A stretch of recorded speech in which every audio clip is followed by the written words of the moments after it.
Hello বন্ধুরা, আমি সৈকত চলে এসেছি আবার একটা নতুন ভিডিও নিয়ে। আর আজকে আমার বিষয় হচ্ছে স্পোর্টস রিভিউ বা ক্রিকেট রিভিউ, যা বলবেন।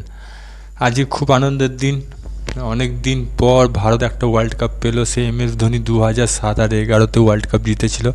2007-এ T20 ওয়ার্ল্ড কাপ প্রথমবার জিতেছিল, প্রথম সেকশনে, যখন T20 ওয়ার্ল্ড কাপ ওপেনিং সেরিমনিতেই জিতেছিল। এবং এই 2024-এ সে 2011 পর 2024 ওয়ার্ল্ড কাপ পেল। এটা 20 ওভারের ওয়ার্ল্ড কাপ দ্বিতীয়বার পেল ভারত, সেজন্য অনেক অনেক অভিনন্দন। এই যদি ওয়ার্ল্ড কাপটা না জিততো, তবে সে যে বাংলাদেশের মানুষরা মনে পড়ছে 1 বছর আগে অনেক ট্রোল করেছিল, বলেছিল কলা পাতা সাথে ম্যাচ হলে কলা পাতা গলা গাছকে সাপোর্ট করবে কিন্তু ভারতকে সাপোর্ট করবে না। তাদের মুখে ঝামা ঘষে দিল রোহিত শর্মা।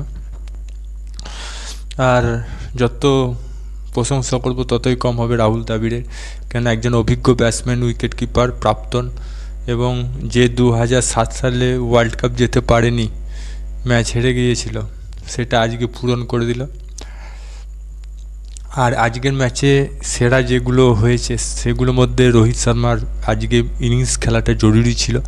প্রত্যেকটা ম্যাচে খারাপ খেলেছিল, কিন্তু ফাইনাল ম্যাচে ফাইনালের মতন ইনিংস খেলেছে রোহিত শর্মা, বিরাট কোহলি।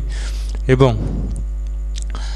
হার্দিক পান্ডিয়া খুব ভালো বল করেছে লাস্ট ওভারটা। যদি লাস্ট ওভারটা টাইট করে বল না করতো, ম্যাচটা কিছু অন্য ধরনের হতো। বাউন্ডারির ধারে যে ক্যাচটা লুপেছে সূর্যকুমার যাদব, সেটা বেশি টার্নিং পয়েন্ট।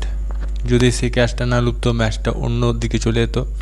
অক্ষর পটেলও যদি সাথ না দিত বিরাট কোহলি, তো ম্যাচটা অন্যদিকে চলে যেত। কারণ সে অলরাউন্ডার প্রমাণ করে দিয়েছে, তাকে মাঝে মধ্যে পাঠানো উচিত, প্রমোশন দেওয়া উচিত ব্যাটিং লাইন আপে, এটা আমি মনে করি।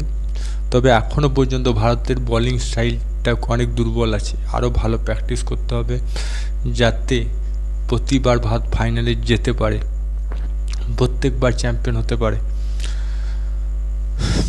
খুব ভালো লাগছে। আমি বাইরে কাজ করতে করতে ম্যাচটাই দেখছিলাম। ম্যাচ দেখার পর খুব আনন্দ লাগছে, চারিদিকে বোম ফটকা ফাটছে। এইভাবে যাতে ম্যাচ জিতে যায় ভারত। আর কি বলবো, আরও অনেক প্লেয়ারকে মিস করেছি, যেমন সঞ্জু স্যামসন দলে ছিল কিন্তু খেলতে পারেনি। আর যদি এই সময় শুভমন গিল থাকতো তো ভালো ছিল, সেটা বাদ যে KL রাহুল, শুভমন গিল, তো সঞ্জু স্যামসনকে সুযোগ দেওয়া উচিত ছিল, একটা ম্যাচের সুযোগ পায়নি। ভাগ্যিস ভালো, একটা জিনিস ভালো করেছে, টিমের কিন্তু বেশি চেঞ্জ করেনি, শুধুমাত্র অক্ষরকে উপরে পাঠিয়েছিল, এটাই চেঞ্জ করেছে। আর অন্যদিকে ওপেনিং জুটিটা চেঞ্জ করেনি, সেই রেখেছিল। আপনাদের মতামত কী সেটা কমেন্ট বক্সে লিখে জানান। ভারত চ্যাম্পিয়ন হতে আপনার প্রতিক্রিয়া কী সেটা কমেন্ট বক্সে লিখে জানান। যদি ভিডিওটা ভালো লাগে লাইক করুন, চ্যানেল তাহলে সাবস্ক্রাইব অল বাটনটি প্রেস করুন। আর যদি ফেসবুকে দেখে থাকেন চ্যানেলটা ফলো করুন।